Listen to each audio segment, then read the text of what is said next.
ನಮಸ್ಕಾರ. ನೀವು ನೋಡ್ತಿರೋದು ನ್ಯೂಸ್ 88 ಗದಗ. ರೈತರಲ್ಲಿ ಜಾಗೃತಿ ಮೂಡಿಸಿದ ಸಾವಯವ ಕೃಷಿ ಮತ್ತು ಸಾಮರ್ಥ್ಯ ಬಲವರ್ಧನಾ ತರಬೇತಿ ಕಾರ್ಯಕ್ರಮ.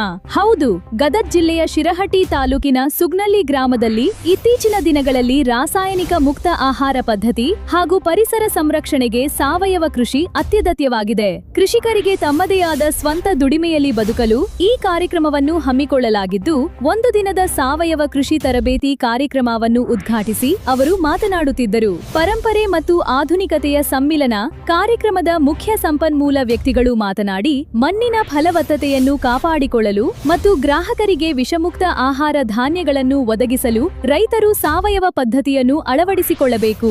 ಜೀವಾಮೃತ, ಪಂಚಗವ್ಯ ಹಾಗೂ ನೈಸರ್ಗಿಕ ಕೀಟನಾಶಕಗಳ ತಯಾರಿಕೆ ಮತ್ತು ಬಳಕೆ ಬಗ್ಗೆ ರೈತರು ಹೆಚ್ಚಿನ ಆಸಕ್ತಿ ವಹಿಸಬೇಕು ಎಂದು ಪ್ರಾಯೋಗಿಕವಾಗಿ ವಿವರಿಸಿದರು. ತರಬೇತಿಯ ಪ್ರಮುಖ ಅಂಶಗಳು: ಮಣ್ಣಿನ ಆರೋಗ್ಯ, ರಾಸಾಯನಿಕ ಗೊಬ್ಬರಗಳ ಬಳಕೆಯನ್ನು ಕಡಿಮೆ ಮಾಡಿ ಮಣ್ಣಿನ ಜೈವಿಕ ಶಕ್ತಿಯನ್ನು ಹೆಚ್ಚಿಸುವುದು. ಸ್ವಾವಲಂಬನೆ, ಜಮೀನಿನಲ್ಲಿ ಸಿಗುವ ತ್ಯಾಜ್ಯಗಳಿಂದಲೇ ಕಾಂಪೋಸ್ಟ್ ಗೊಬ್ಬರ ತಯಾರಿಸುವ ವಿಧಾನ.